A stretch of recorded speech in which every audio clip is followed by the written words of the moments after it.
오늘 우리에게 일용할 양식을 주시옵고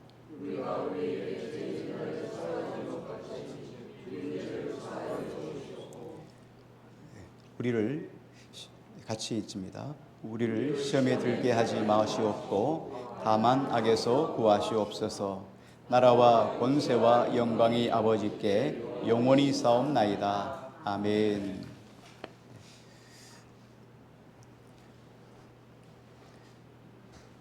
윤성이 고맙습니다. 앞에 나오셔서 앞자리로 나오셔서 고맙습니다. 우리 주기도문 오늘 두 번째 시간입니다. 지난주에는 우리 주기도문의 서문에 대해서 생각해 보았죠. 너희는 이렇게 기도하라 그러면 그렇게 기도하지 말아야 될 것이 무엇인가. 그런데 그렇게 기도하지 말아야 될 부분들 앞에서 우리 5절 6절에서 말씀을 드렸다고 했죠. 너희는 기도할 때 어떻게 하라 그랬죠? 외식하는 기도하지 말라. 또 한 가지는 중언부언하지 말라 그랬어요. 그래서 너희는 이렇게 기도하는데 어떻게 기도하냐면 오늘 말씀해 보면 하늘에 계신 우리 아버지요 라고 이제 9절에 말씀을 하고 있습니다. 하늘에 계신 우리 아버지, 우리가 하나님이 지은 피조물이잖아요. 하나님이 지은 피조물에 불과한 우리가 만물의 창조주이신 여호와 하나님을 향해서 아빠, 아버지라 부를 수 있는 것은 이건 그냥 영광이 아니고 이건 있을 수 없는 일들이죠. 이건 놀라운 일들이에요. 온 우주 만물을 창조하신 그 하나님 앞에 아버지라고 부를 수 있는 것은 우리가 어마어마한 복을 받고 있다는 것을 실상 우리만 잘 모르고 있는 거예요. 엄청난 큰 복이라는 걸 우리가 믿음으로 확증할 수 있기를 바랍니다. 히브리 문화에서는, 이스라엘 문화에서는 아버지와 아들을 다른 개체로 보지 않고 하나의 동질성으로 봅니다. 그래서 유대인들이 예수님을 미워했던 이유 중에 하나가 뭐냐면 예수님이 아버지가 아버지 하나님과 자기가 하나다 이렇게 말하니까 이거 신성모독에 해당하는 거예요. 어떻게 인간인 예수님이 하나님, 신인 하나님과 어떻게 하나일 수 있는가? 이게 유대 문화에서는 있을 수 없는 이야기예요. 그러니까 예수님을 신성모독죄로 그래서 잡아서 죽일 수밖에 없었던 거죠. 때때로 보면 가정에 반려견을 키우는 가정들이 있습니다. 반려견을 키우는 가정들이 보면 그 표현이 상당히 재미있지요. 그 강아지가 이렇게 막 따라가면 그래 빨리 와 빨리 와 아빠 먼저 간다 하고 막 엄마 먼저 간다 막 걔 보고 자기가 엄마라고 아빠라고 이야기를 해요. 걔 아빠, 걔 엄마인 거죠. 걔를 사랑하는 마음에서 스스로 자기는 사람임에도 불구하고 걔의 자리로 내려가서 걔 아빠가 되고 걔 엄마가 되는 거예요. 사람들이 이렇게 아유 이 걔 엄마세요? 이 걔 아빠세요? 이렇게 하면 사람들이 그렇게 물어도 전혀 상관없어요. 전혀 기분 나빠하거나 불쾌해하지 않아요. 왜냐하면 사랑하니까, 너무너무 사랑하니까. 그런데 걔 자식이라고 하면 문제가 생기죠. 큰 문제가 생겨요. 이건 아주 사달이 납니다. 실상 걔 자식이나 걔 어미나 걔 아버지나 걔 엄마나 다 같은 말 아니겠어요? 같은 걔 집안이니까 별 문제 없는데, 그런데 그 뉘앙스, 그 의미가 다르기 때문이에요.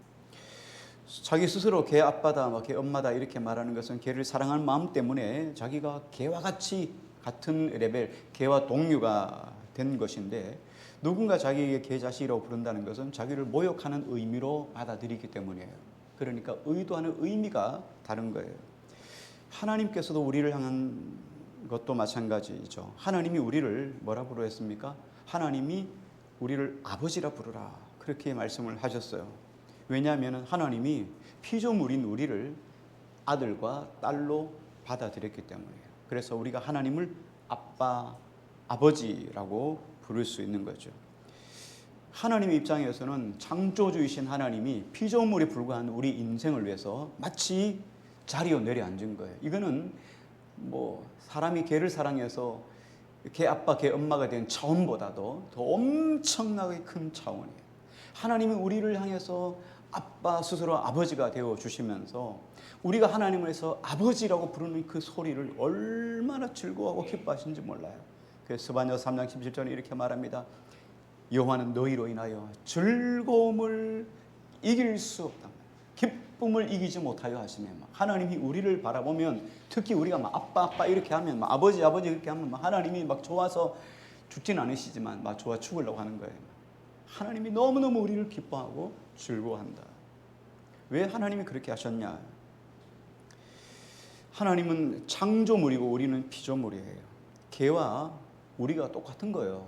왜? 하나님의 손에 지음받은 피조물에는 똑같은 거예요. 그런데 하나님과 우리 사이에는 창조물하고 피조물이라고는 뛰어넘을 수 없는 격차가 있어요. 그런데 하나님이 우리를 고귀한 신분으로 올려주셨다는 거예요. 하나님의 자녀 삼아줬다. 하나님의 아들, 하나님의 딸을 삼아주었다. 그리고 우리 입술로 하나님을 아버지라 부를 수 있는 자격을 우리에게 주었다는 것은 엄청난 은혜요, 엄청난 복입니다. 우리 아이들을 이제 결혼을 해서 아이를 낳으면 아이가 자랄 때 처음에는 그냥 울기만 하죠. 울고 먹고 울고 자고 울고 싸고 뭐 이렇게 하다가 이제 아이들이 조금 이제 어느 정도 먹는 시기가 좀 지나면서 음식 양이 조금 줄어들면서 뭐 분유 우유 양이 좀 줄어들면서 그러면서 아이들이 이제 옹알이를 하기 시작합니다. 그럼 어떻습니까? 엄마 아빠가 엄마 해봐 막 아빠 해봐 막 그런다고요. 그러다가 어쩌다가 애가 발음을 잘못해가지고 이렇게 막 엄마 막 뒤집어집니다. 와 하고 막 너무나 감격해서 막 눈물까지 뚝뚝 흘립니다. 저도 그 이야기를. 제가 요한이를 키울 때는 그 핸드폰이 없었잖아요. 카세트 테이프, CD도 아니고 카세트 테이프예요. 그래서 이 아이한테 이 카세트 테이프로 이 아이에게서 뭐 아빠, 엄마 소리를 들어보려고 그걸 녹음하려고 이렇게. 근데 이게 쉽지 않잖아요. 다음이 언제 할지도 모르는데. 그러다 어떻게 좀 잘 맞아서 막 이러는데 그 아빠한테 아는 이제 먹고 빠만 하는 거예요. 근데 너 그게 아빠라고 하는 인식으로 생각해버리고 얼마나 좋아했는지 그 테이프를 놔뒀었는데 뭐 이사하면서 왔다 갔다 이사하면서 이제 뭐 분실을 했어요. 하나님도 우리 입에서 아버지 해봐. 그리고 아버지로 여겨, 아버지로 구해, 아버지로 믿어 라고 하는 것을 얼마나 기뻐하시는지 몰라요. 아버지 이러면 아버지가 막 좋아서 막 뒤집어지는 거예요. 막 눈물을 흘릴 정도로. 그게 우리예요. 그게 우리 하나님의 자녀예요. 우리는 하나님을 하나님이라고 부르는데 실상 주기도문에는 하나님이라고 하는 단어가 한 단어도 없어요. 하나님이라고 부를 그 장소에는, 그 자리에는 뭐가 있죠? 아버지라고 있어요. 하나님이라고 불러야 되는데 꼭 그 자리에는 아버지란 이름이 대체되어 있어요. 다시 말하면 하나님은 하나님이심에도 불구하고 우리에게서 아버지가 되시기를 원하는 거예요. 하나님이 아니라 아버지가 되시기를 원하는 거예요. 그래서 주기도문도 시작도 하늘에 계신 우리 아버지요. 맨 마지막에도 대개 나라와 근수와 영광이 아버지께 영원히 싸움나이다. 이렇게 이야기를 한 거죠. 자, 그래서 오늘 첫 번째 줄, 오늘 주기도문의 첫째 줄 9절에 보면 하늘에 계신 우리 아버지요 라고 하는 이 짧은 단어 속에는 세 가지 의미를 포함하고 있습니다. 첫 번째는 하늘에 계신 우리 아버지다. 아버지, 하나님은 우리의 아버지가 되신다. 두 번째는 아버지긴 아버지인데 어디에 계시죠? 하늘에 계시다. 하늘에 계신 아버지다. 세 번째 안에 포함되고 있는 의미는 뭐냐면 하늘에 계신 아버지이신데 어떤 아버지입니까? 우리 아버지다. 니네 아버지가 아니고 우리 아버지다. 그래서 오늘 이 세 가지를 좀 나누어서 좀 먼저 생각해 보려고 합니다. 첫 번째는 하나님은 어디에 계십니까? 하늘에 계신 하나님이다. 그렇게 얘기했어요. 우리가 하늘에 계신 하나님 이렇게 말하니까 어떤 분들은 기도할 때 이렇게 하는 분이 있습니다. 높고 높은 보좌 위에서 낮고 낮은 우리를 바라보시는 하나님 아버지. 그러면 하나님은 어디에 계신 거죠? 하늘에만 계시는 거잖아요.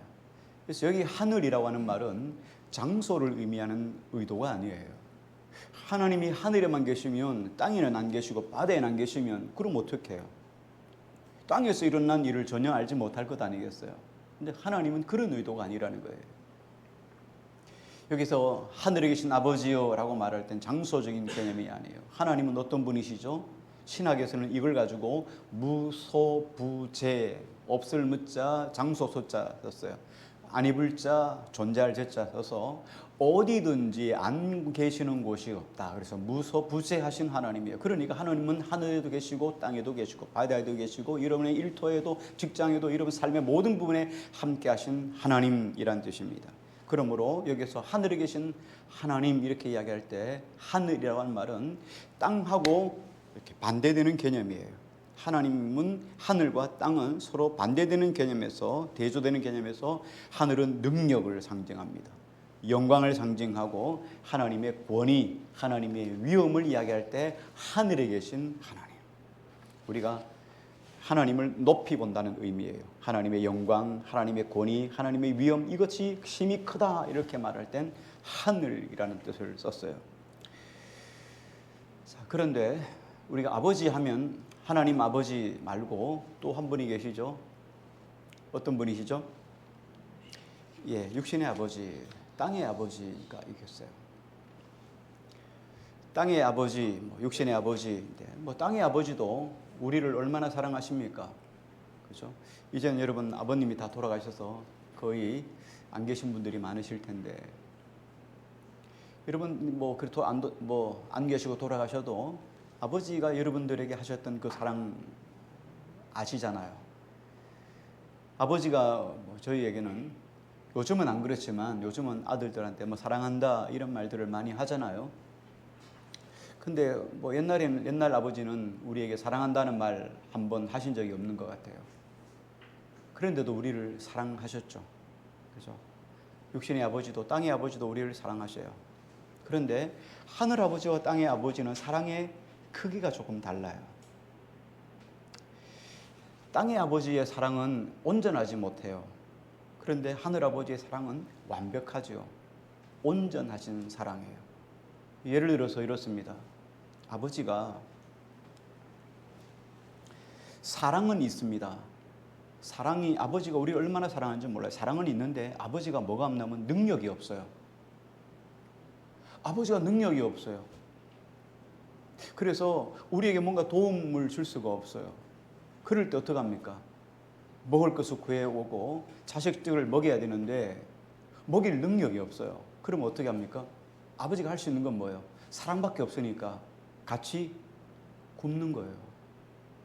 이게 아버지의 사랑으로서의 최고의 표현이에요. 이거 같이 굶는 거죠.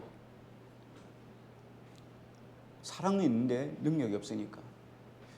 아들이 아프면 자식이 아프면 그냥 같이 우는 거예요. 아프니까. 대신 아파줄 수 없잖아요. 능력이 없으니까. 같이 그냥 울어주는 것밖에 할 수 있는 게 별로 없어요. 반면에 능력은 있는데 사랑이 없어요. 육신의 아버지가 여러 가지를 해줄 수 있습니다. 재산도 있고 능력이 있어서 뭘 해줄 수 있어요. 그런데 뭐가 없어요? 사랑이 없어요. 그래서 자식이 칭얼거리면 깃방세를 맞을 수 있어요. 징징거리지 말고 때릴 수 있어요. 왜? 사랑이 없으니까. 그런데 하늘에 계신 우리 아버지는 하늘의 아버지는 이 두 가지를 다 가지고 있어요. 우리에게 얼마나 사랑하시냐면 우리가 죽을 수밖에 없는 존재, 영원한 지옥에 들어갈 존재인데 우리가 지옥에 떨어지는 것을 불쌍히 여기셔서 그 아들 예수 그리스도를 이 땅에 보내주셔서 우리를 구원해 주실 그 사랑을 자기 아들까지도 아끼지 아니하시고 주신 분이 하나님 우리 아버지의 사랑이에요. 근데 사랑만 있는 게 아니라 그 사랑을 주셨는데 그 아들 예수 그리스도가 십자가에 못 박혀 죽어주심으로 우리의 죄를 계속하셨는데 능력이 있으셔서 주님을 죽은 자 가운데서 부활시키셨어요. 그래 능력이 있으신 분이죠. 그래서 사랑과 능력이 동시에 두 개를 다 가지고 계신 분이 우리가 고백하는 하늘에 계신 아버지시에요. 성경에 보면 창세기 12장에 보면 창세기 21장에 보면 이런 이야기가 있죠. 하나님이 아브라함을 통해서 내 몸에서 난 자가 내 후사가 되리라. 그렇게 해서 하나님이 이삭을 주기까지 하나님이 25년의 시간들을 끊임없이 하나님이 인내하게 만드셔요. 그런데 아브라함이 인내를 못하고 그의 아내였던 사라의 몸종이었던 하갈을 들여서 후사를 낳습니다. 이스마엘이라고는 후사를 낳습니다. 그런데 이 이스마엘이 낳아서부터 그때부터 이 하갈이 자기의 주인 사라를 향해서 막 뭐랄까요, 바가지를 긁는 것도 아니고 말이죠, 학대하는 거예요. 막 무시하고 아들도 못 놓는, 자식도 못 놓는 여자가 말이죠. 그러면서 종이 상전을 막 박대하고 그러는 거예요. 그러니까 사라가 너무 낙심돼서 아브라함을 막 또 바가지를 긁는 거죠. 당신 때문에 저 아이를 낳아서 저가 나인데 덤비니까 이 사람을 쫓아내라, 아들과 더불어 쫓아내라 하고 계속 괴롭히니까 아브라함이 할 수 없어서 하갈과 이스마엘을 내어 쫓아내요. 왜? 사랑은 있어요. 그러나 능력이 없습니다.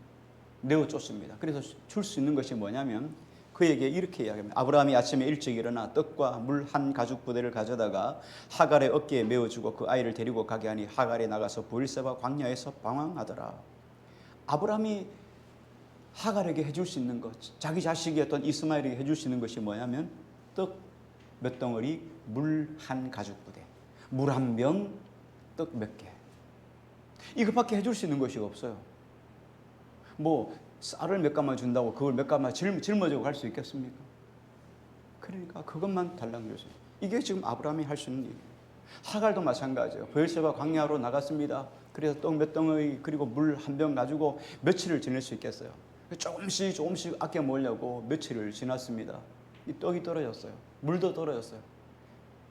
떡보다도 더 중요한 게 물이에요. 광야에서는 물이 없으면 죽는 거예요. 그러니까 목이 말라 갈증하는 그 갈증 속에서 울고 죽기를 가고 방송통곡하는 거예요. 21장 15절 16절 보니까 가죽 부대에 물이 떨어진지라 그 자식을 관목 덤불 아래에 두고 이르되 아이가 죽는 것을 참아 보지 못하겠다고 하고 화살 한 바탕 거리 떨어져 마주 앉아 바라보며 소리내어 우니. 하갈도 자식 이스마엘에게 위해서 해줄 수 있는 게 뭐예요? 우는 것밖에 없어요. 뭐 떡을 줄 수 있어요? 아무것도 없는 거예요. 그냥 그 가까이서 죽는 거, 그게 너무 안타까우니까 저 먼 곳에 관목 덤불 속에다 넣고 숲속에 놔두고 멀리 떨어져서 화살 하나 떨어질 거리에 와서 거기서 통곡하고 우는 거예요. 이게 육신의 부모가 해줄 수 있는 한계예요. 왜? 능력이 없으니까. 사랑은 누구나 다 있죠. 근데 능력이 없어요.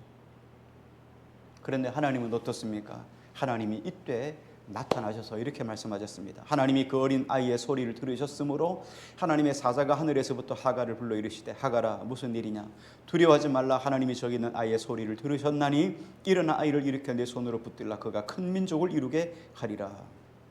이스마엘은 언약의 후손이 아니에요. 이삭만 언약의 후손이에요. 그런데 하나님이 이 이스마엘을 불쌍히 여겨주셔서 한 민족, 큰 민족을 해주겠다는 거예요. 세워주겠다는 거예요. 육신의 아버지인 아브라함이나 육신의 어머니인 하갈이 해줄 수 없었던 것을 하나님은 그에게 모든 것들을 다 해주셨습니다. 이게 하나님 아버지예요. 하나님 아버지와 땅의 부모 사이에는 영원함, 온전함, 권세와 능력이 차이가 이렇게 확연하게 차이가 난다는 거예요. 그래서 우리는 어떤 하나님을 붙잡고 있습니까? 하늘에 계신 아버지를 붙잡고 있는 거예요. 권세와 무한하신 그 하나님을 붙잡고 있는 거예요. 근데 그 하나님 앞에 우리가 아버지라고 부르지 못하고 아버지라고 구하지 못하고 아버지라고 간구하지 못하고 아버지라고 친하지 못하면 얼마나 불행해요. 아버지가 큰 능력이 있고 부자인데 아버지 앞에 구하지도 못하고 쭈뼛쭈뼛 아버지와 관계가 서먹서먹, 아버지가 거실에 나오면 방으로 들어가고 아버지 방에 들어가면 거실로 나오는 이런 존재가 되면은 어떻게 하겠어요? 여러분, 하나님을, 능력 많으신 하나님을 여러분의 아버지로 가까이 할 수 있기를 주의 이름으로 축복합니다. 두 번째, 하나님은 또 어떤 분이시냐? 하늘에 계신 누구의 아버지죠? 우리 아버지. 우리말에는 대체적으로 1인칭 복수로 표현되는 말이 많습니다. 우리 아버지입니다. 우리 어머니입니다. 우리 집입니다. 우리 아내입니다. 우리 남편입니다. 우리 교회입니다. 라는 말을 많이 쓰죠. 영어로 표현하면 뭐 나의 아버지, 나의 어머니, 나의 집, 그죠? our, 우리의 라는 말이 아니라 my로 쓰죠, 그죠? 나의 집, 나의 어머니, 나의 아버지. 대체적으로 전부 다 우리라는 말을 써요. 우리 말에는 거의 우리라는 말을 쓰죠. 그런데 주기도문에서 말하는 우리라는 말은 나의라는 말이 아니라 진짜로 우리라는 말입니다. 하나님은 하나님이십니다. 그렇지만 나만의 하나님이 아니라 누구의 하나님이요? 우리의 하나님이라는 거예요. 다시 말하면 나에게만 아버지가 되는 것이 아니라 우리의 아버지가 된다는 말이에요. 이 말에는 무엇을 가지고 있습니까? 이 말의 의미는 하나님은 나만 사랑하시는, 나만 좋아하시는 아버지가 아니라 우리들의 아버지의 공유적인 의미란 말이에요. 그러니까 하나님을 아버지로 모시는 사람은 이기적이어서는 안 돼요. 우리 아버지니까요. 자녀가 집안에 뭐 둘, 셋 있는데 첫째가 자기만 다 사랑받으려고, 막내가 자기만 다 사랑받으려고 그러면 안 되잖아요. 그렇죠? 이기적이어서 되어서는 안 돼요. 왜? 우리 모두의 아버지이시기 때문이에요. 아이 하나가 방 안에서 학교 갔다 오더니 이 아이가 갑자기 엄마가 학교 잘 갔다 와서 이렇게 했는데 그 소리도 그냥 쌩 하고는 방 안으로 쑥 들어가 버렸어요. 방 안으로 쑥 들어가서는 가방을 딱 팽개치고 이 아이가 방 안에서 문을 딱 닫고는 기도하는 거예요. 그래 엄마가 깜짝 놀라가지고 야, 뭐 얘가 무슨 일이 있는가 하고 가만히 방문가에 가서 이렇게 귀를 들여서 소리를 들어봤어요. 뭔 기도를 하고 있냐? 그랬더니 이 아이가 이렇게 말합니다. 하나님, 우리나라의 수도가 부산이 되게 해주세요. 부산이 되게 해주세요. 우리나라의 수도가 어디죠? 서울이. 부산이 되게 해주세요. 부산이 되게 해주세요. 한참을 기도하고 나왔어요. 야, 너 보니까 기도하던데 너 그 기도가 뭐냐? 우리나라의 수도가 부산이 되게 해달라고 했는데 너 기도가 뭐냐? 오늘 지리 시험을 쳤는데 지리 시험의 문제가 우리나라의 수도가 어딥니까? 자기 부산으로 썼다는 거예요. 농담 같은 이야기입니다. 자, 그런데 우리가 기도를 그렇게 하고 있단 말이에요, 지금. 우리의 기도가 대부분 이런 기도들이 상당히 많다는 거예요. 기도라는 형식을 빌려가지고 다 어떡합니까? 자기 욕심 채우는 기도만 하고 있는 거예요. 이게 대부분의 사람들의 기도예요. 실상은 엄밀하게 말하면 이건 기도가 아니죠. 기도는 절대로 이기적이 되어서는 안 됩니다. 내 어떤 마음의 소원, 내가 원하는 것을 위해서 하나님을 빌리려고 해서는 안 된단 말이죠. 그래서 우리 지난번에 있잖아요. 이렇게 기도하지 말라고 했을 때 뭐예요? 중언비언을 하지 말라는 거예요. 그냥 복만 받으면 된다는 거예요. 신은 누구든 관계없어. 어디에 걸렸든지 걸리고 내가 원하는 것만 얻으면 된다. 이렇게 기도하지 말라고 성경 말씀했죠. 이건 이방인들이 구하는 것이다. 마태복음 18장 19절 20절에 보면 이런 말씀이 있습니다. 진실로 다시 너희에게 이르노니 너희 중에 두 사람이 땅에서 합심하여 무엇이든지 구하면 하늘에 계신 내 아버지께서 그들을 위하여 이루게 하시리라. 두세 사람이 내 이름으로 모인 곳에는 나도 그들 중에 있느니라. 한 땅에서 두 사람, 세 사람이 모이면 하나님이 그 기도를 무조건 다 들어준다. 그런 의도가 아니라는 걸 우리가 너무나 잘 알고 있죠. 자, 두 사람, 세 사람이 기도한다는 것은 뭡니까? 두 사람, 세 사람의 뜻이 하나가 되었다는 거죠. 다시 말하면 한 개인의 기도가 아니라 모든 사람들이 다 이해할 수 있는 합쳐진 하나의 기도라는 거예요. 거기는 이기적인 기도가 들어갈 수가 없는 거죠. 한 사람이라도 이기적인 생각을 가지게 되면 우리는 하나가 될 수가 없잖아요. 그러니까 모든 사람들이 한 뜻되어 기도하는 내용이라면 하나님이 그 기도를 들어주신다라고 하는 것이 의미이죠. 그렇다면 어떻습니까? 우리가 중요한 건 뭐예요? 기도할 때 합심하는 기도의 내용은 뭡니까? 마음이 합하는 게 우선이에요. 마음이 하나 되지 못하고 기도하면 그 기도가 황달되지 않는 것과 같다는 의미예요. 그래서 보통 주기도문을 바라보면 주기도문에서 의도는 뭐냐면 주기도문 우리가 나서서 뭔가를 먼 일을 만들어내고 먼 일을 해야 되는 것이 주기도문이 우리에게 주신 내 안에 있는 의미가 아니라 먼저 이 주기도문을 통해서 하나님께 기도하는 내용이 뭐냐면 우리 안에 이런 것들이 이루어지기를 원합니다. 그런 의도가 이 주기도문 속에 먼저 깔려 있다는 거예요. 우리가 힘을 내어서 하나님의 나라를 만들어가고 하나님의 나라를 세워가는 거 이건 물론 중요하죠. 그런데 더 중요한 건 여기 주기도문을 통해서 우리에게 주신 말씀은 뭐냐면 내가 먼저 내 안에 하나님의 나라가 이루어져야 되는 거예요. 내가 먼저 변화돼야 되고 내가 먼저 성숙해져야 되고 내가 먼저 하나님의 뜻을 이루는 사람으로 바뀌어야 된다는 거예요. 이게 주기도문이 우리에게 주시고 하는 먼저 메시지예요. 구원이라고 하는 것은 다 1대1 개인의 문제죠. 하나님과 나와의 문제예요. 자, 우리가 어떤 곳에 속해 있다고 교회 안에 들어와 있다고 우리는 다 구원받는 거 아니죠. 뭐 큰 교회 가 있다고 이러면 구원받는 게 아니고 뭐 작은 교회 가 있다고 구원 못 받는 거 아니라고 했죠. 그렇죠. 중요한 것은 뭐예요? 어디에 속해 있다가 중요한 것이 아니라 어떻게 해요? 반드시 어떻게 해요? 우리는 하나님 안에서 개인과 주님과 관계에서 거듭나야지만 구원받는 거예요. 자, 그러면 거듭난 그리스도인들이 그 다음에 해야 될 일은 무엇입니까? 반드시 교회에 속해 있어야 됩니다. 구원받은 사람이 신앙생활을 어디에서 한다? 개인이 한다? 있을 수 없는 이야기죠. 요즘 한국 교회의 큰 이슈가 가난안 교인입니다. 가난안 교인. 가난을 거꾸로 하면 안 나가 교인. 안 나가. 교회는 안 나가는데 하나님은 믿어요. 한국 교회에 정말 큰 문제예요. 코로나를 겪으면서 코로나 전에도 이런 일들이 많았는데 코로나를 겪으면서 그 수가 부쩍 늘어났어요. 우리가 아는 것처럼 이렇게 대면 예배, 오프라인 예배를 드리는 것이 아니라 이제는 온라인이 코로나 때문에 온라인에 교회 온라인에 어떤 기준이 확 올라갔어요. 그래서 대부분 많은 사람들이 이제 교회 안 나오면 못 나오면 온라인 예배를 드려요. 우리는 그렇지 않지만 온라인 예배를 실시간으로 예배를 드리거든요. 그러니까 교회에 못 나와도 그 시간에 어디에 가든지 예배를 드릴 수 있어요. 그러니까 사람들이 다 각계전투를 하는 거예요. 교회 안 나오고도 신앙생활을 할 수 있다. 그래서 가난안 교인이 한국 교회에 정말 큰 문제거리가 되고 있어요. 자, 그런데 구원받은 백성은 반드시 교회에 나와서 신앙생활을 해야 됩니다. 혼자서 신앙생활은 절대 할 수가 없습니다. 여러분 한번 생각해 보십시오.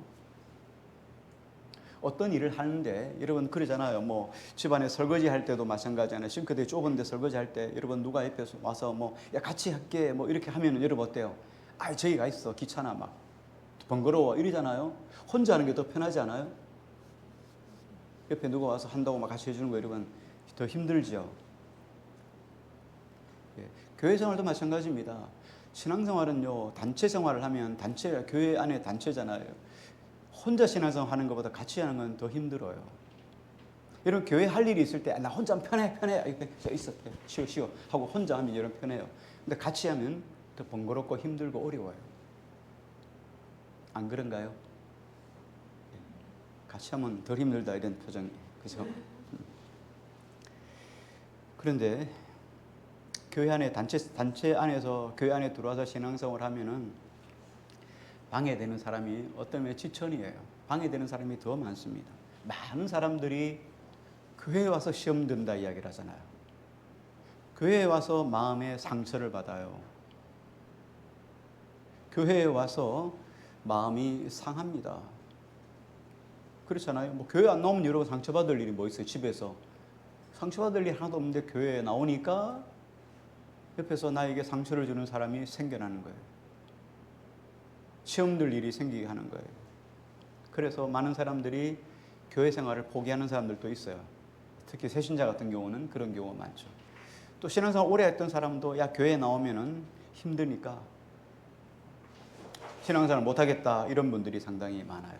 그런데 여러분 잘 생각해 볼 수 있기를 바랍니다. 신앙생활은 분위기 좋은 데서 우아하게 하는 것이 신앙생활이 아니라는 거예요. 여러분, 아무도 나를 건드리지 못하는 곳에서 신앙생활하는 것은 신앙생활이 아니에요. 혼자 거룩하고 혼자 예배하고 혼자 섬기는 것, 이건 어떤 의미에서는 신앙생활이 아닐 수 있어요. 물론 여러분, 특별한 경우 외국에 나갔다든지 홀로 동떨어져 선교를 한다든지 뭐 이런 경우는 여러분 얼마든지 있어요. 피치 못할 일이 있어서 여러분 한두 번 그럴 수는 있습니다. 그러나 신앙생활은 절대로 혼자 해서는 안 된다는 말이에요. 신앙생활 같이 하다 보면 여러분 짜증날 일들을 많아요. 여러분 힘든 일이 많아요. 낙심될 일이 많아요. 속앓이를 하는 일들이 많아요. 그런데 그 환경 속에서도 그것을 감내해내면서 하는 것이 신앙생활이라는 거예요. 여러분 연애 시절을 한번 다 겪으셨죠? 풋풋한 연애를 하는 우리 요한이도 있지만 수리하고도 있지만, 여러분 연애하면 늘 즐겁고 행복합니까? 두 사람 한번 연애하면 늘 행복해요. 지금은 늘 행복하겠죠. 부부 생활을 해보잖아요. 여러분 부부 생활하면 집이 여러분 홈 스위트 홈입니까? 홈 스위트 홈은 뭐 그죠? 어디 책에서나 이야기, 노래에서나 나오는 이야기죠, 여러분. 부부도 그렇고 연애도 그래요. 살다 보면 서로 삐지기도 하고 말이죠. 어떤 아내분들은 이렇게 말해요. 우리 집에는 애만 둘이에요. 뭐 애만 셋이에요. 뭐 큰 애가 있고 작은 애가 있고 뭐 이렇게 이야기하잖아요. 삐지기도 하고 다투기도 하고 때때로는 소리를 지르기도 하고 서로는 때때로는 밀당하기도 하고 서로는 자존심을 싸우게 자존심 싸움을 하기도 하고, 이게 가정생활이잖아요. 이게 연애잖아요. 그런데 그런 과정을 겪으면서 뭐예요? 사랑이라는 것이 태동되는 거예요. 그러면서 사랑이 만들어져 가는 거 아니겠어요? 그래서 신앙생활도 마찬가지입니다. 신앙생활도 평안한 가운데 신앙이 섬치고 사랑이 넘치고 이런 거는 있을 수 없는 이야기예요. 그래서 우리는 뭐 사랑이 있는 교회 이러면 여러분 사랑이 있으니까 여러분 전혀 싸우는 거 뭐 문제되는 거 없이 이렇게 하는 걸 우리는 사랑이라고 생각하는데 전혀 그런 것 아니에요. 여러분 교회에서 신앙생활 하는 것도 마찬가지입니다. 지지고 볶고 몸으로 부대끼는 이런 것 속에서 뭘 배웁니까? 인내를 배우고 온유를 배우고 겸손을 배우고 절제를 배워가는 거예요. 남자들의 로망, 자연인, 그렇죠? 자연인 여러분, 저 산속에 들어가서 신앙생활, 산속에 들어가서 사는 사람들이 있잖아요. 와, 얼마나 편하겠어요. 로망이 있어요. 자연인처럼 신앙생활 하면 여러분 얼마 좋겠어요. 그렇잖아요.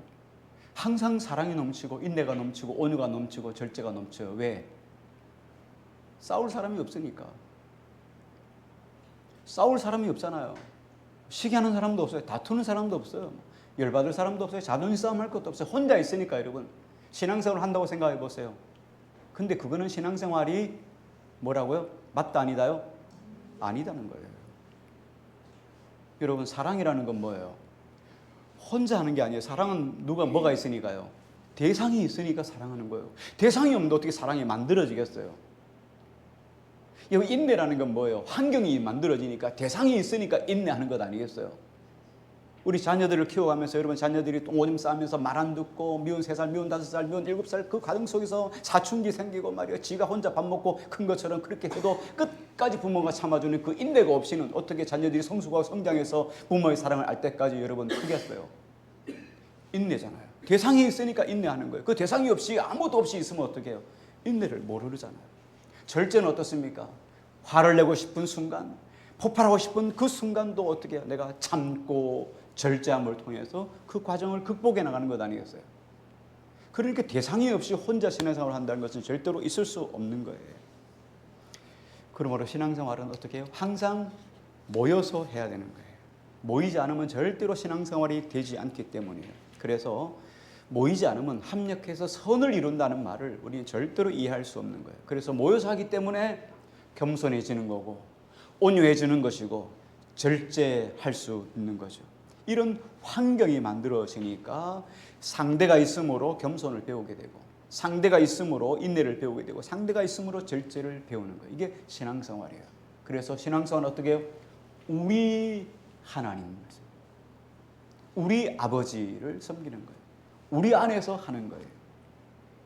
그러므로 혹시 여러분들 신앙생활 하면서 야, 처음에 교회 왔는데 뭐 토스가 있고 막 힘들고 어려운 과정 지금 다 지나면서 잘 겪었다. 네. 여러분 그래서 이겨나가는 거예요. 그래서 내가 어떻게 해요? 그만큼 온유한 사람이 되어야 하는 거예요. 당신 덕분에 내가 많이 온유해졌단 말이에요. 누가 여러분 옆에서 여러분을 갈구고 여러분 막 심기를 불편하게 하고 여러분 그런 사람이 있으면 여러분 어때요? 고맙소. 그렇게 하시는 거예요. 왜? 당신 때문에 내가 인내해지니까. 더 넓은 사랑의 사람이 되니까. 하루살이가 모기와 같이 놀다가 날이 저물었어요. 모기가 이렇게 말했어요. 자, 우리 오늘 이제 밤이 늦었으니까 헤어져야 돼. 난 일하러 들어가야 되니까 우리 내일 다시 만나서 모여서 놀자 하고 그랬어요. 근데 하루살이가 내일이 뭐야? 하루살이가 내일을 어떻게 알겠어요? 그렇죠? 모기는 내일이 있을 수 있겠죠. 우리가 신앙생활도 마찬가지입니다. 겸손해야 될 환경, 인내해야 될 환경, 절제해야 될 환경, 이런 환경이 없으면 절대로 겸손하고 인내하고 절제할 수가 없다는 거예요. 그래서 신앙이 자라는 곳, 이곳이 바로 교회예요. 그래서 우리가 우리 아버지를 섬기는, 우리 마지막 세 번째입니다. 하늘에 계신 우리 아버지. 자, 하나님은 아까 아버지는 뭐라 그랬죠? 하늘에 계신다. 그 다음에 우리 아버지시다. 그 다음에 여기 보니까 하늘에 계신 우리 아버지다. 아버지. 왜 하나님은 여호와 하나님이라는 말씀도 대명사도 있는데 왜 아버지라고 부르라고 하셨을까요? 너희는 이렇게 기도하라. 왜 아버지라고 부르라고 하셨을까? 왜 친근한 이름인 아버지라고 부르라고 하셨을까? 여러분 세상 사람들은 뭐 이게 아버지라 부를 수 있는 친근함은 실상은 기독교에만 있습니다. 세상적인 사람들, 세상의 사람들, 세상의 종교들은 대체적으로 신들은 어떤 존재냐면 이런 친숙한 존재가 아닙니다. 사랑이 있는 존재가 아니에요. 상당히 난폭하고 강팍하고 그리고 공포의 대상이 그들의 신들입니다. 그리스 신화에 보면 프로메테우스라고 하는 것이 불의 신이 있습니다. 신들의 신인 제우스가 있는데 프로메테우스가 제우스에게 허락을 받지 않고 사람들이 불이 없어서 맨날 생고기 먹고 힘들고 어려우니까 그 불을 그들에게 몰래 갖다 줬어요. 근데 그 들켜버립니다. 제우스에게. 그래서 프로메테우스를 저 높은 산 바위에다가 꽁꽁 묶어가지고 거기에다 놔둬요. 그래서 새들이 와가지고 그 심장을 쪼아먹게 만듭니다. 근데 새들이 날아와가지고 그 프로메테우스의 간을 쪼아먹는 거예요. 간을 쪼아먹으면 얼마나 고통스럽겠어요. 그런데 그 다음 날이면 간이 회복이 되는 거예요. 간은 그 재생되잖아요. 간이 회복이 되는 거예요. 그러면 또 새들이 와 쪼아먹고 또 그 다음날 재생이 되고 또 새들이 쪼아먹고 그렇게 이런 일들이 계속 반복되는 거예요. 그러니까 프로메테우스는 매일 간을 쪼아먹히는 고통 속에 있는 거예요. 자, 이런 신화 이야기인데 신화들 속에 그리스 신화 속에 있는 하나의 이야기인데 이 신화를 만든 사람이 누구겠어요? 사람이잖아요. 그러면 이 신화 속에 담겨져 있는 신은 어떤 존재입니까? 사람에게 아주 공포의 대상이 있는 거예요. 신들의 허락이 없이 뭘 잘못하면 이렇게 고통을 줄 수 있는 존재가 바로 신이다. 절대적인 신이에요. 하나님 모르는 이방인들에게는 이 신은 절대적인 존재이란 말이에요. 그런데 이런 신들에 대한 어떤 개념을 가지고 우리가 신앙생활을 하러 들어왔어요. 이제 예수님을 믿고 하나님을 아버지라 부르는 거예요. 그런데 우리가 신들에 대한 개념을 가지고 있기 때문에 그 개념을 그대로 오버랩해서 지금 우리가 믿는 여호와 하나님을 아버지 하나님을 그렇게 생각해요. 그래서 하나님은 어떤 존재로 믿습니까? 무서운 공포의 대상으로 생각하는 거예요. 잘하면 복을 주시고 못하면 저주를 주시는 거예요. 그런데 구약 성경 속에 보면 그래요. 구약 성경에 보면은 진짜로 하나님이 잘못하면 저주를 주고 잘하면 복을 준다는 이야기가 막 나오는 거예요. 그러니까 하나님을 그렇게 생각하는 거예요. 근데 구약 성경을 조금 더 생각해 보면, 더 깊이 읽다 보면 구약 성경 안에도 모든 것들이 하나님의 사랑이에요. 사랑. 하나님은 사랑이에요. 근데 우리가 이걸 모르니까 하나님은 어떤 존재예요? 하나님은 가차없이 잘못하면 징계를 주는 그런 존재예요. 예컨대 주일을 성수 안 하면 주일날 교회 안 나오고 주일 성수 안 하고 어디 놀러 가면 다리라도 부러뜨리는 하나님. 그렇게 너 놀러 갔어? 그래 놀러 간 다리를 한번 부드려 볼게. 너 다음 주에도 또 가나 보자 하고 이렇게 하는 하나님. 11조 안 하면 사업을 망하게 할 것이다 말입니다. 그래서 사업이 오면 안 되겠다. 물질이 막혀버렸단 말이에요. 야 하나님 앞에 잘해야지. 이런 하나님. 하나님은 여러분 그런 분이 아니세요. 그런 하나님이 아니세요. 근데 이 우리가 과거에 생각했던 신들의 존재를 그대로 교회 안에 가져와서 하나님은 그렇게 생각하는 거예요. 우리가 자녀들을 잘 키워야 되는 것도 자녀들도 마찬가지예요. 여러분들이 생각하는 하나님 아버지를 아버지의 존재를 자녀들도 그대로 자녀들의 존재라고 있어요. 여러분 하나님을 어떻게 잘 극진히 섬기고 여러분 하나님을 잘 믿느냐를 여러분 자녀들은 그대로 하는 거예요. 자녀들은 부모의 거울이에요. 여러분 거울 비추면 누가 보입니까? 내가 보이는 거예요. 자녀들 통해서 누가 보여요? 내 신앙이 보이는 거예요. 100%예요. 자녀들 신앙을 보면 나의 신앙을 보는 거예요. 그 자녀들 앞에서 여러분 어떻습니까? 자녀들 앞에서 신앙생활을 잘 해야 되는데 내가 어떤 분들은 그래요. 부모님이 참 엄격하신 부모님이 계세요. 아버지가 너무너무 엄격하세요. 작은 거에도 잔소리하시고 막 화를 내고 막. 그러면 이 아이는 신앙생활을 하면서 하나님을 뭐로 생각합니까? 아버지를 뭐로 생각해요? 하나님 아버지를 잔소리 많은 아버지예요. 주일날 놀러도 못 가게 하고 꼼짝도 못하게 하고 숨도 못 쉬게 하고 세상이 좋아하는 거 못하게 하는 그런 아버지, 그런 하나님 아버지를 내가 어떻게 믿겠어요? 재미없잖아요. 그러니까 어떻게든지 교회를 안 가려고 하는 것으로 생각하는 거예요.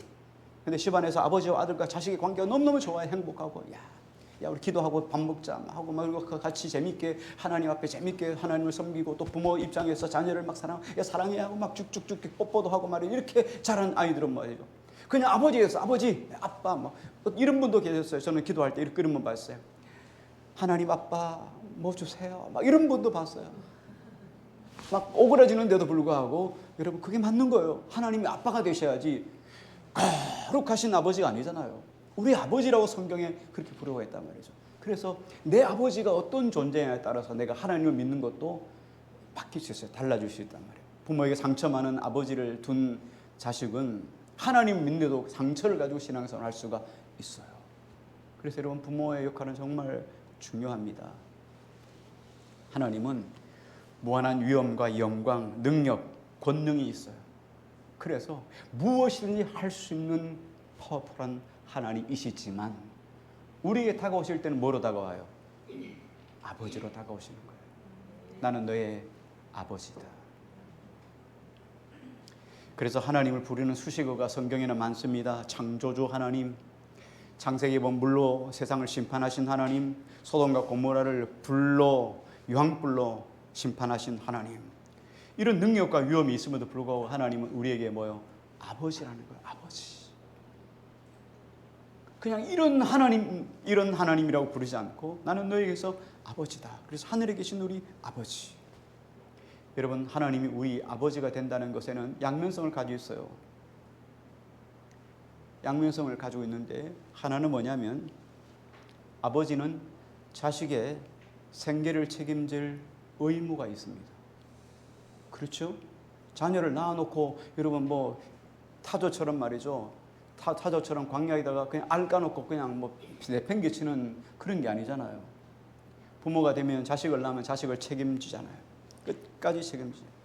아빠하고 자식이 부르면 응답하는 사람은 자기를 아빠라고 부르는 아이를 양육해야 됩니다. 그렇게 안 하면서 아버지라 부르라고 그러면 안 되잖아요. 하나님 우리를 아버지라 부르라고 하면서 우리의 삶을 책임져 주지 않는다면 그건 더 이상 아버지가 아니잖아요. 그러니까 하나님이 우리에게 나를 아버지라 부르라고 할 때는 뭐예요? 나는 너의 인생을 책임지는 아버지라는 거예요. 내가 힘들고 어려울 때 내가 능력이 있어. 난 능력이 없는 게 아니에요. 능력도 있어. 사랑도 있어. 그러니까 하나님이 우리를 아버지라 부를 때 모든 것들을 책임져 주신다는 그런 의도가 하나가 있어요. 또 한 가지 의도는 뭐냐면 하나님을 아버지라고 부른다면 우리도 아버지 앞에서 자녀로 잘 자라야 되는, 잘 살아야 되는 의무가 있다는 거예요. 이 두 가지 동시에 있어요. 내가 자녀처럼 하지 않으면서 내가 말이죠, 불쑥불쑥 말이죠, 어디 가가지고 못된 일, 못된 행동만 막 하다가 돈 떨어지면 와가지고 아빠 이렇게 하면 어떡합니까? 요번에는 주는데 다음번에는 가치 없다잉, 호적 팔아, 이렇게 할 수 있잖아요. 그러니까 아버지라 부를 때는 자녀로서 내가 잘 삶을 살겠습니다, 그런 의미가 있어요. 제가 청년 때 목사님 아들들이 술도 엄청 잘하고 담배도 잘하고 학교에서 아주 일진 같은 했어요. 우리 시대에는 일진이 없었는데 그런 목사님 아들이 있었습니다. 그때는 참 왜 그럴까 생각해 봤는데 성장하면서 지금 생각해 보니까 과거에 목사님들은 너무너무 거룩하셔가지고 교회밖에 몰랐어요. 가정을 몰라요. 과거에 저희 청년 때쯤 되었을 때 목사님들은 그냥 주무실 때도 넥타이 메고 주무셨어요.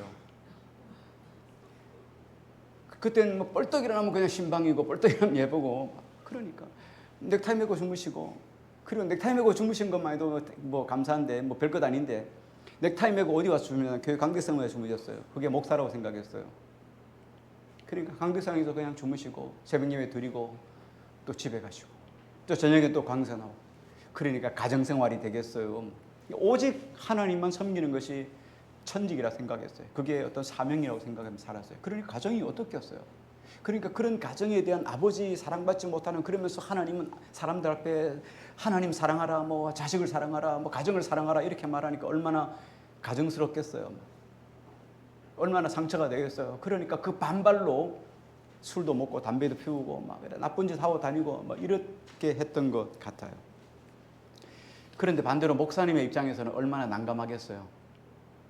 자기 목사인데 거룩해지려고 하나님 앞에 거룩한 삶을 살려고 몸부림치는 목사인데 자기 자식이 어디 나가가지고 다 아버지 이름에 먹칠을 하고 다니니까 얼마나 마음이 아프겠어요.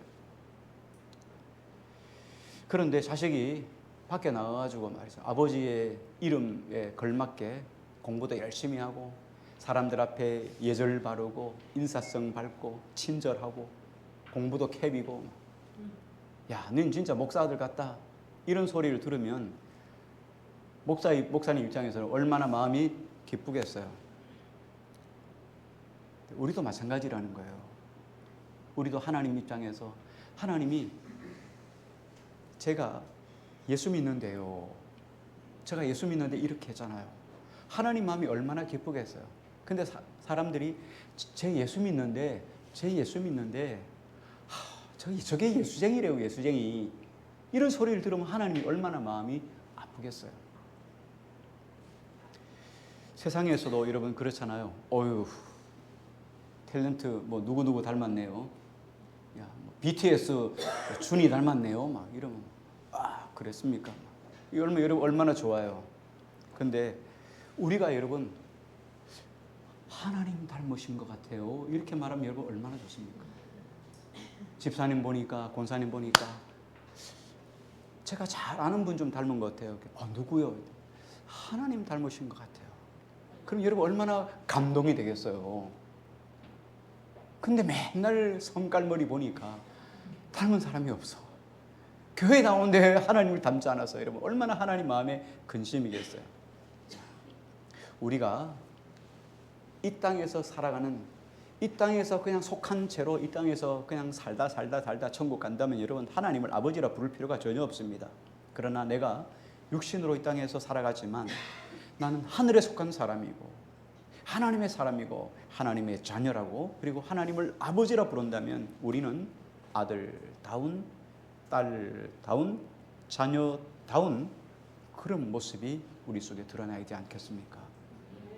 자, 오늘 세 가지를 했습니다. 하나님은 능력과 사랑이 많으셔요. 그래서 하나님은 하늘에 계신 하나님. 그 다음에 하나님은 나만의 하나님이 아니라 우리의 하나님. 그래서 교회 안에서 나만 잘 먹고 나만 잘 되고 나만 형통하는 것이 아니라 우리가 함께 잘 돼야 되고 우리가 함께 세워져 가야 되고 우리가 모두가 하나님의 기쁨이 되기를 원하는 것. 우리 하나님. 그리고 하나님은 나의 아버지가 되신다. 예, 나를 양육하시고 기르시고 또 나는 하나님 앞에서, 나는 내 아버지 앞에서 잘 살아보려고 몸부림치는 것, 이것이 주님께서 우리에게 기도를 주신 목적이에요. 우리가 하늘에 계신 우리 아버지, 이것을 완성시키기 위해서 이 땅 가운데 몸부림쳐가는 저와 여러분 되시기를 주의 이름으로 축원합니다.